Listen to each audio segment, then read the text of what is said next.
नमस्कार, मैं हूं अतुल सिंघल। स्वागत है आपका हमारे खास कार्यक्रम में। आजकल कोरोना से बचने के लिए कई उपाय बताए जा रहे हैं। हैंड सैनिटाइज़र और मास्क का उपयोग ज़रूरी बताया जा रहा है। साथ में ये भी डर है कि हैंड सैनिटाइज़र का ज़्यादा इस्तेमाल त्वचा को नुकसान पहुंचा सकता है, कैंसर आपको हो सकता है। क्या है सच्चाई, इस बारे में बात करने के लिए हमारे साथ मौजूद हैं skin specialist doctor NK Goyal ji. Doctor साहब, स्वागत है आपका। ये बताइएगा कि सैनिटाइज़र हाथों के लिए कितना सेफ या अनसेफ है? अतुल जी, आपने बहुत सवाल पूछा। आजकल ये प्रॉब्लम बहुत कॉमन हो रही है।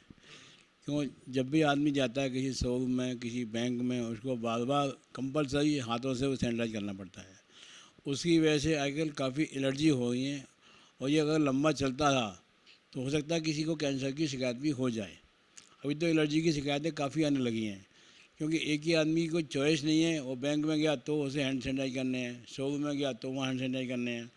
तो उसके लिए इससे मैक्सिमम इसको अवॉइड करना चाहिए। आपने कहा कि एलर्जी की शिकायतें आने लगी हैं। ये जो सैनिटाइज़र हैं, इसमें कई तरीके के हैं। अल्कोहल बेस हैं, उसमें ये कहा जाता है कि 60% से ज़्यादा अल्कोहल होना चाहिए, और कुछ आयुर्वेदिक सैनिटाइज़र भी हैं। क्या दोनों तरीके से ये बात है, या केवल स्पेसिफिक केमिकल नुकसान पहुंचाता है कोई? इसमें स्पेशली जो केमिकल वाले हैं, जो 80% के आजकल एथेनॉल वाले आ रहे हैं ना, उनसे प्रॉब्लम ज़्यादा हो रही है। जो आयुर्वेदिक बेसिस वाले हैं उनसे प्रॉब्लम कम है प्रॉब्लम उनसे भी, लेकिन ज़्यादातर प्रॉब्लम जो है 80% एथेनॉल वालों से हो रही है। लेकिन जो ये कहा जाता है कि 99% या 99.9% वायरस को ख़त्म कर देते हैं, क्या कोई ऐसी रिसर्च या ऐसी चीज़ें सामने आई हैं कि वास्तव में जो वायरस है कोरोना का, वो इस सैनिटाइज़र से ख़त्म हो जाता है? ICMR की गाइडलाइंस, WHO की कुछ ऐसी हैं?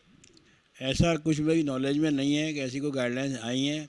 ये तो अभी चल रहा है, तो लोग बना रहे हैं, तो बिक रहे हैं। बहुत ज़्यादा कुछ नहीं है। हाँ, WHO ने अवश्य कहा है कि 80% एथेनॉल से कुछ कोरोना के चांस कम हो सकते हैं।